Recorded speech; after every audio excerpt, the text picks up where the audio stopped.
പ്രിയപ്പെട്ടവരെ, ഹജ്ജാജ് ഇബ്നു യൂസുഫിനെ പറ്റി നിങ്ങൾ കേട്ടിട്ടുണ്ടോ? ചരിത്രത്തിൽ അതിക്രൂരനും സ്വേച്ഛാധിപതിയുമായിരുന്നു അയാൾ. ഒട്ടേറെ സ്വഹാബികളെ കൊന്നു കൊലവിളിച്ചയാളാണ്.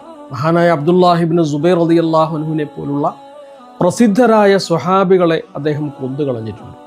അപ്പോൾ ചരിത്രത്തിൽ ക്രൂരനായ ഹജ്ജാജ് മരണാസന്നനായി കിടക്കുകയാണ്. ഈ സമയത്ത് നിറ കണ്ണുകളോടെ അയാളുടെ സമീപത്തേക്ക് ഉമ്മ വരുന്നു.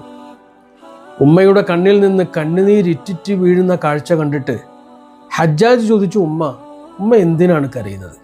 ഉമ്മ പറഞ്ഞു, മോനെ, ചരിത്രത്തിൽ നിന്നെക്കുറിച്ച് പറയപ്പെടുന്നത് നീ അതിക്രൂരനാണെന്നാണല്ലോ. അള്ളാഹുവിൻ്റെ കോടതിയിൽ നീ എങ്ങനെ സമീപിക്കും എന്നോർത്ത് ഈ ഉമ്മയ്ക്ക് വേദനയുണ്ട് മോനെ. ആ ഉമ്മയുടെ സങ്കടം, ഉമ്മയുടെ വേദന ഉമ്മ പങ്കുവച്ചതാണ്. പക്ഷെ ഹജ്ജാജ് ആ സമയത്ത് ഉമ്മയോട് പറഞ്ഞ ഒരു വാക്കുണ്ട്. ഉമ്മ, സ്വർഗത്തിൻ്റെയും നരകത്തിൻ്റെയും വാതിലിൻ്റെ സ്വാതന്ത്ര്യം, അതിൻ്റെ അധികാരം ഉമ്മയ്ക്ക് അള്ളാഹു തന്നു എന്ന് സങ്കല്പിക്കുക. ഞാനിങ്ങനെ വരിവരിയായി വന്ന് അവിടെ നിൽക്കുക. ഈ സമയത്ത് എന്നെ സ്വർഗത്തിലേക്കും നരകത്തിലേക്കും വിടാനുള്ള അധികാരം അള്ളാഹു ഉമ്മയ്ക്ക് തന്നാൽ ഉമ്മ എന്നെ എങ്ങോട്ട് വിടും? അപ്പോൾ ഉമ്മ പറഞ്ഞു, മോനെ, ഞാൻ നിൻ്റെ ഉമ്മയല്ലടാ. ഇത്രയും കരുണയുള്ള എനിക്ക് നിന്നെ നരകത്തിലേക്കിട്ട് ശിക്ഷിക്കാൻ ഈ ഉമ്മയ്ക്കാവില്ല മോനെ.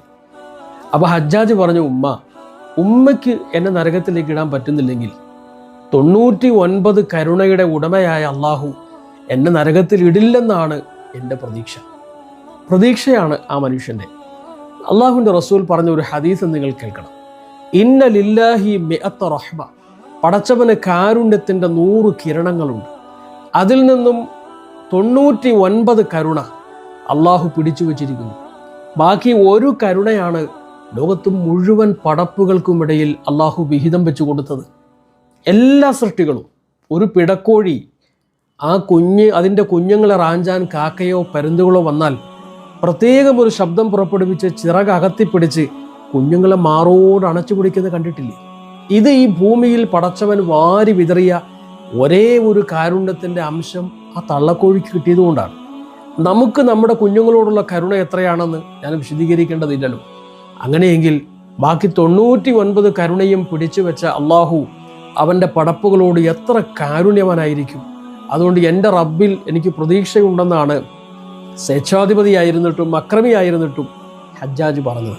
പ്രിയപ്പെട്ടവരെ, അള്ളാഹുവിൻ്റെ കാരുണ്യത്തിൽ നിന്നും നിരാശരാവരുത്. കൂടുതൽ അള്ളാഹുവിലേക്ക് അടുക്കുക.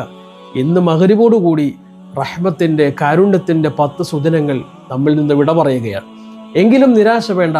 അള്ളാഹുവിൻ്റെ കാരുണ്യം വർദ്ധിച്ചുകൊണ്ടേയിരിക്കുക. അള്ളാഹുവിൻ്റെ കാരുണ്യത്തിന് നമ്മയെല്ലാം